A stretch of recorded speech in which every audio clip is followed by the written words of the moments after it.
বেপাৰৰ পৰা আহিয়ে সাগৰে মানুহজনীলৈ আকৌ এবাৰ ফোন লগালে। যোৱা নিশাৰ পৰাই ফোনটো লগাই আছে যদিও কোনোবা সময়ত বিজি পায়, নাইবা কোনোবা সময়ত ফোনটো ছুইচ অফ থাকে। হয়তো কামত ব্যস্ত আছে বুলি ভাবিয়েই তেওঁ ফোনটো থৈ বিচনাত পৰিল যদিও ৰাতিটো তেওঁৰ ভালদৰে টোপনিয়েই নাহিল। কিন্তু ৰাতিপুৱাৰ কথাটোৱেহে তেওঁক বেছি চিন্তাত পেলাইছে। ৰাতিপুৱা শুই উঠিয়েই সাগৰে ঘৈণীয়েকলৈ আকৌ এবাৰ ফোন লগালে। কিন্তু সিফালৰ পৰা ফোনটো কাটি দিয়া হ'ল। সেই কথাটোৱে তেওঁক আৰু বেছি চিন্তিত কৰি তুলিছে।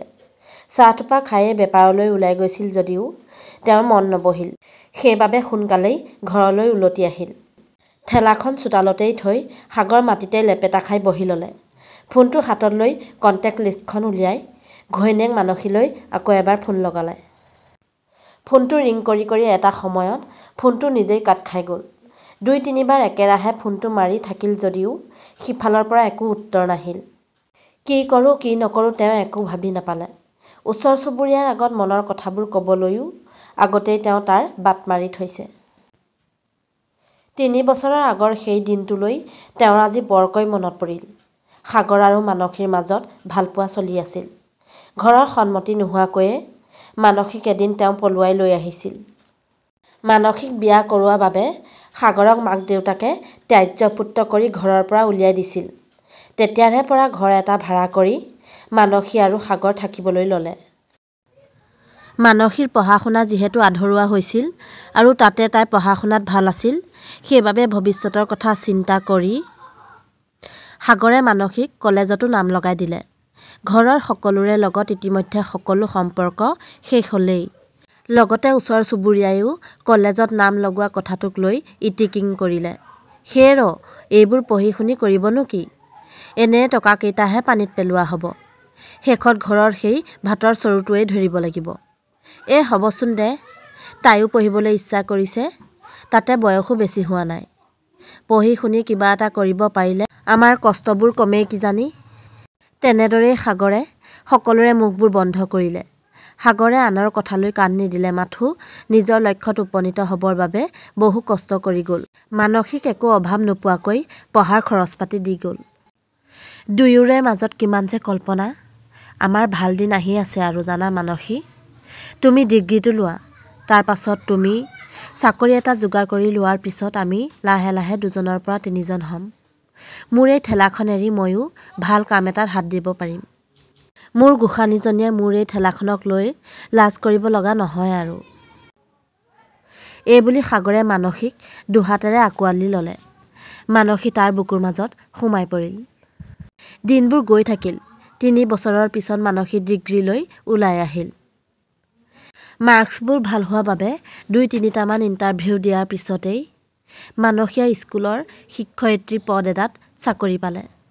আন্ধাৰবোৰ আঁতৰি সিহঁতৰ জীৱনলৈ পোহৰ নামি আহিল। অতদিনে সিহঁত দুই মিলি কৰা কল্পনাবোৰে এতিয়া প্ৰাণ পাই উঠিব। কিমান যে আনন্দ। আনন্দতে ওচৰৰ মানুহবোৰক মাতি এসাঁজ ভাতো খোৱালে। অৱশেষত স্কুল জইন কৰা দিনটো আহি পৰিল। পিছে য'ত পষ্টিং হ'ল সিহঁত থকা ঠাইৰ পৰা এদিনৰ বাট। সেইবাবে ভাড়াঘৰ লৈহে থাকিব লাগিব। হ'লেও লক্ষ্যত উপনীত হ'বৰ বাবে যাবতো লাগিবই। নিজৰ পৰিয়ালৰ পৰা আঁতৰি তেনেকৈয়েতো আৰু বহুত মানুহ চলি আছে।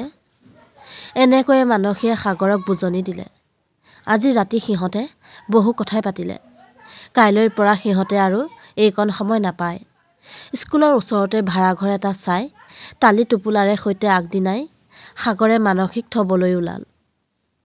কম টকাত বিচাৰি বিচাৰি যিটো ভাড়াঘৰ পাইছে তাত কেৱল এজন লোকহে থাকিব পাৰিব। সেইবাবে সাগৰ ঘৰলৈ উভতি আহিল। দিনবোৰ গৈ থাকিল। ফোনৰ যোগেদিয়েই তেওঁলোকৰ খা খবৰ চলি থাকিল। মানসীয়ে দৰমহাৰ টকা কেইটামান মাহেকৰ মূৰত সাগৰলৈও পঠাই দিয়ে। সাগৰ সেই টকা কেইটাৰে চলিব পাৰে যদিও বেপাৰলৈ নোযোৱাকৈ নাথাকে। দৰমহাৰ পৰা কেইটামানকৈ হ'লেও টকা গোটাই সিহঁতে স্কুলৰ ওচৰতে এটুকুৰা মাটি লোৱাৰ প্লেনো কৰিছে। এনেদৰে এজন আনজনৰ পৰা আঁতৰ হৈ কিমান দিননো থাকিব। এনেদৰেই প্ৰায় এবছৰেই পাৰ হ'ল। মাজতে এদিন তাই আহিছিল। কিন্তু কেইদিনমানৰ পৰা মানসীৰ ব্যস্ততা বাঢ়িছে। সেইবাবে আগৰ দৰে সাগৰক সময় দিব নোৱাৰা হৈছে। সাগৰে সেইটো বুজি পায়। সেইবাবে তাই ফোন নকৰিলেও সাগৰে বেয়া নাপায়। ৰাতি শোৱাৰ আগত তাইৰ লগত এবাৰ কথা পাতিলেই তাৰ বাবে যথেষ্ট। কেইমাহমান তালৈ দৰমহা টকাও পঠিওৱা নাই। তাতো কোনো কথা নাই। কিন্তু যোৱাকালিৰ পৰা কৰা আচৰণেহে সাগৰক পাগলৰ দৰে কৰি তুলিছে। মানসীলৈ ফোন কৰি কৰি সাগৰ ভাগৰি পৰিল।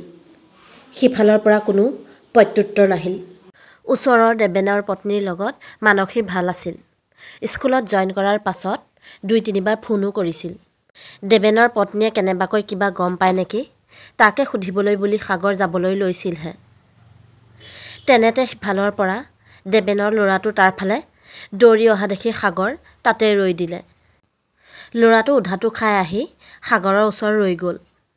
ফোপাই জোপাই সি সাগৰৰ ফালে চাই ক'লে, সাগৰ খুৰা, খুৰীয়ে আজি মালৈ ফোন কৰিছিল। খুৰীয়ে আপোনাক আৰু সেই নাম্বাৰত ফোন কৰি থাকিবলৈ মানা কৰিছে। খুৰীয়ে বোলে আন কাৰোবাক ভাল পায় আৰু তেওঁৰ লগতেই যোৱাকালি মন্দিৰত গৈ বিয়া হ'ল। ল'ৰাটোৱে কোৱা পাছৰ কথাখিনি আৰু সাগৰৰ কাণত নুসুমাল। দেবেনৰ ল'ৰাটো কথাখিনি কৈ তাৰ পৰা লৰ মাৰিল। শিলপৰা কপৌৰ দৰে তেওঁ থৰ লাগি বাৰান্দাতে বহি দিলে। মূৰে কপালে হাত দি, হে প্ৰভু, এইবোৰ কি শুনালা? মোৰ ভালপোৱা ইমানেই ঠুনুকা আছিলনে? মানসী, মোৰ ক'ত ভুল হ'ল? এবাৰতো মোক জনাব পাৰিলাহেঁতেন। তোমাৰ বাবে মই কি কৰা নাই? সকলোকে ত্যাগ কৰি তোমাৰ হাতত ধৰি মই জীৱন বাটত আগুৱাই যোৱাৰ সপোন দেখিছিলোঁ। মই একেবাৰে অকলশৰীয়া হৈ পৰিলোঁ অ'। মই দিক বিদিক একেবাৰে হেৰুৱাই পেলাইছোঁ। মই আজি পথভ্ৰষ্ট।